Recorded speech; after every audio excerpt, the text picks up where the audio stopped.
pessoal! Hoje o assunto são as estatinas. Já ouviram falar das estatinas? Você que é diabético deve estar lá no rol dos seus remedinhos, o remédio para colesterol.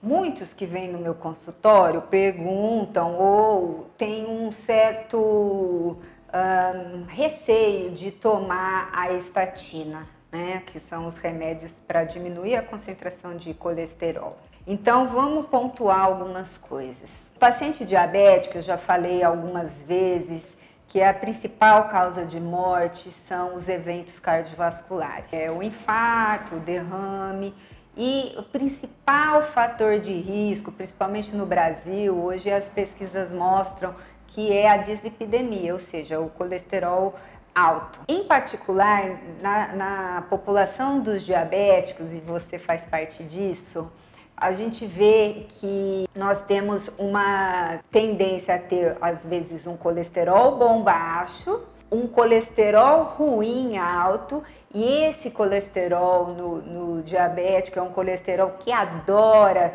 se juntar lá e ficar repousando nos vasozinhos e tender a entupir. E triglicérides alto, né? Esse é um perfil clássico dos pacientes diabéticos metabólicos. Então, é bem provado que as estatinas, elas são os medicamentos de escolha para diminuir esse risco de depósito de placas de ateroma que a gente fala e, consequentemente, diminuir o risco desses eventos.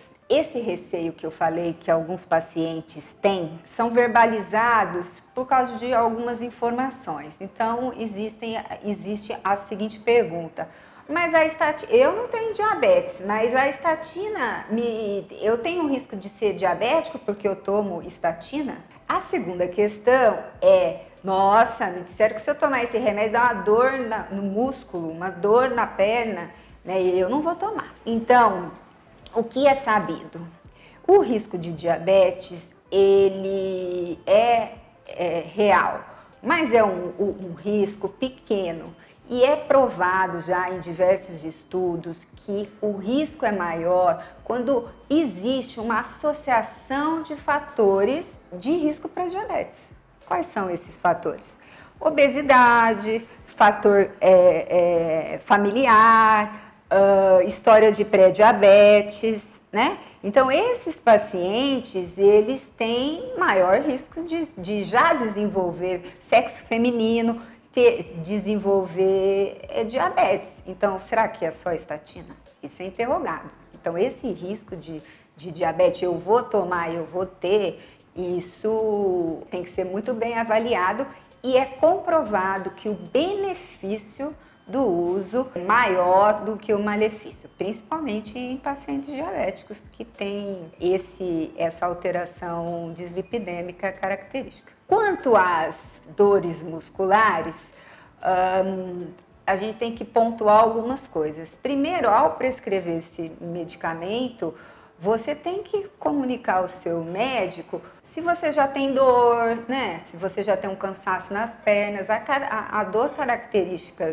da estatina é uma dor mais simétrica, é mais em coxa, não é na panturrilha, é um cansaço que pode ser justificado pela idade, por doenças reumatológicas ou neuromusculares associadas, por uso de medicamentos, pelo próprio diabetes mal controlado ou com neuropatia, por exemplo, associada, que você já tem uma alteração, né? Então, assim, não é o agravamento do uso da estatina, tá? Então, vamos rever os preconceitos e o intuito é você manter esses fatores de risco para as complicações de você que é diabético melhor, né? Então vamos manter um colesterol bem controladinho, vamos tomar os remédios certinho. Se você tiver alguma dúvida, me pergunta a respeito.